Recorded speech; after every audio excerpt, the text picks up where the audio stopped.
Netflix FC back at it again. It's kind of ironic that set piece FC got dunked on by a set piece, and what a set piece that was, I must admit. But before we get into it, please smash the likes. Please subscribe if you're brand new. Don't go past that. It's super important. You know what it does for videos. Everyone asks. 1-0 to Liverpool. Cagey game. Tactically sore, you could say. Let's, you know what? Let's get down to it. Let's just get the negatives out of the way.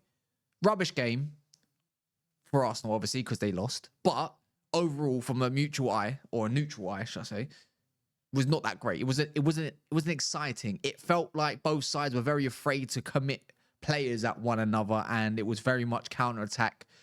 And it's like, you know, passes not really getting strung together. Actually, you know what? If I'm going to be totally honest, I thought Arsenal, for an away side, going at Anfield, were majority of the match were the better team, right? In terms of just getting up the field, defensively secure. And I would say, you know, majority of attacking players on both sides went missing. It was, there was a lot of very, you could say, defensive type-minded players on Mikel Arteta's side, but that's not really going to go and miss, is it? We can't expect much different. I really did think Arsenal had something to go to Anfield today and give it to them, really. But when you're starting Martinelli, who's stiff, right, and you're starting the likes of Marino, like what more do you expect? So you know what? I'm not even here to kind of cuss Arsenal. I'm not even here to really even badmouth either side.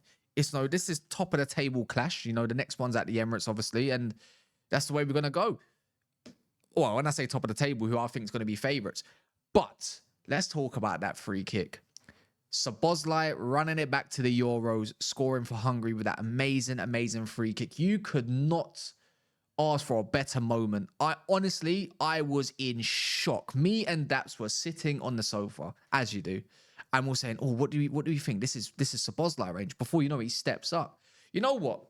He's really revamped his, you could say, his status at this point, you know, as a right back. I must admit, as a right back. And you know what? If you ask me who's the better attacking mid of last season and then looking at this season, Wirtz looks very smelly. Yeah, let's just keep it real with one another. It's been super smelly. But what he offers at right back, see that pass he played to Gakpo. I think it was Gakpo, was it Wirtz on the left wing? Oh my God, you think, where is Trent? Trent who? Well, you look like you got the best right back in the world again at this point. But look, the way I look at it, he was actually very good. You know, he absolutely kept Martinelli on smash. Not that it's that difficult, but you'd think that there might be space vacated behind. Didn't happen. You know, passing or threading through balls into the middle of the field. Yeah, he was fine. Overall, I think both sides, right, when you deep it, yeah, I know Saliba came off, but I thought both sets of defensive were fine.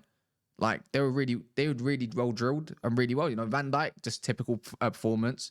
Kirk has finally, I suppose, stepping up that little bit. I think Madueke gave him a hard time. Konate enjoyed the physical battle with Gyökeres. I think it was quite easy. And when you deep it, the same goes for the other side. TK didn't really get involved. Gakpo was having a trouble time against Timber.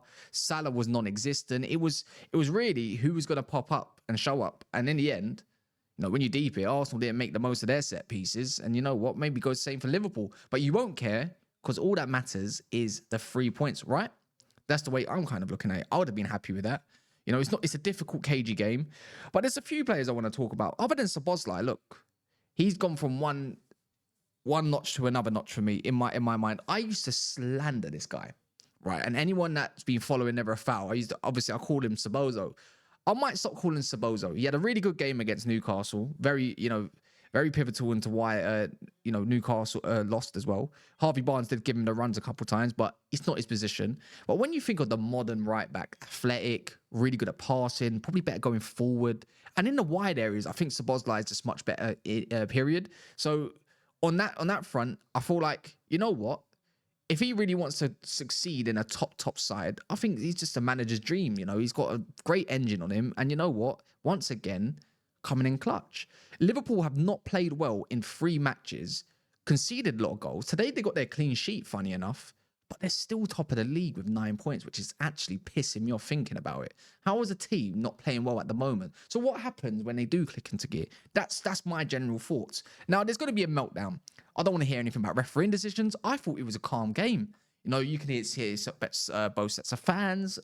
It was nice, but the issue is it was too nice. I thought Calafiori was wicked today, you know, but other than that, yeah, Szoboszlai really turned up. And you know what? Coming clutch. This is the difference between Liverpool and Arsenal. There's so many different players that you can rely on that's going to give a clutch moment. So when I'm looking at, you know, who's on the pitch, who's going to make the difference for Arsenal, I think Eze and Ødegaard came on way too late. You know, if anything, did it make the tempo a little bit worse? Potentially. But Liverpool kicked into gear around the 70th minute, 65th minute, when Curtis Jones came on pretty much. So around the 65th minute, you know, the tempo slightly went up and Arsenal were pinned back for the majority of it.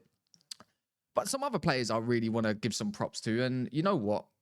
Curtis Jones is one of them because he gets slandered by the Liverpool fan base at times. Not all of you, of course, but he doesn't get his flowers. Just a great super sub. I thought he changed the game. He changed the tempo for me. But the other one was the guy who marauded in the back line. Well, in front of the back line was Gravenberch. Without Gravenberch versus Declan Rice, I thought Declan Rice was really good. But Gravenberch is just taking like strides and strides into new levels. This is why he's getting a nickname Gravy Boat. You know, he was trying to make things happen. You know, he looked like he was the only one trying stuff in midfield, whether it's thread and the needle type passes. I think he nearly got an assist, was it? But he was offside. I think it might have been him. He was pinging balls from left, right, and centre, making diags, cleaning up the mess that Marino was trying to get into and involved, or, sloppy first balls from the likes from the back line. I just thought, you know what? He's just really that guy, in it. And it's as simple as that. I don't feel like I can really talk on anybody else, because it wasn't that much of a spectacular game. And that's just me being honest. But 3 points is 3 points, right? That's the new narrative of this season. Has anyone noticed? We don't care how we play. As long as you get your 3 points, who gives a shit? Next game you've got, I don't know. I don't know what set of fixtures are coming up for both sides. But Liverpool made the most of it. Simple as that. You've got 2 very difficult fixtures out the way in terms of Arsenal, who hasn't lost. And it's been said they haven't lost. Sorry, not hasn't. Or same thing. They haven't lost to a top 6 side in like 2-3 years. There you go. There's the 1-0. Hold that. And the second one was obviously, for me, again, is... There, you know what? Let's not get involved. I don't want to cause a commotion. I hate this team, man. I just have to be honest.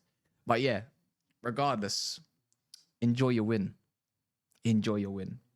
I don't know if that really composes a lot of Liverpool fans' nerves, but this might be the story of the season. Even Man City dropped points.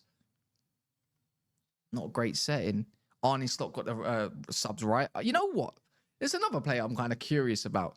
And I want to get everyone's thoughts on this. And I'm just going through the game just a little bit like by little. And I'm not trying to drag this video out. Chiesa as a super sub does not sound too bad for the year. I don't think you're going to get rid of him. But there's something about him when he does come on and he injects that little something. Is it just me that's just getting that notion about him? Or maybe I'm overrating it. But you know what? Look, fair game. If you're an Arsenal fan listening to this, you didn't play poor. You know what you had? You had like a bit of a Man United game. So I don't want to hear from Arsenal fans, yeah, that we played better, but we lost 1-0, right? Because you lost. That's all I'm saying. That's all I'm asking for. That's all I'm asking for, people. So if you are an Arsenal fan coming across this, I'm sorry. I'm sorry. Look, you played the better team. Let's call it like this. The better team lost. And when we say better, marginal. Very, very marginal. But no one cares. No one cares. Because guess what? Man United's only 2 points behind you lot. Not Liverpool, by the way. We're a few points, about 5. But yeah, anyways, people, look, hopefully you enjoyed the video. If you've got much more to say, let me know. If you feel like someone else deserves some props other than Kanate, Gravenberch, and what's it called? Obviously, the free kick taker, that, the winner. Let me know in the comments. Smash the like, subscribe if you're brand new. Super Sunday has not really been super, but nobody cares. In a bit.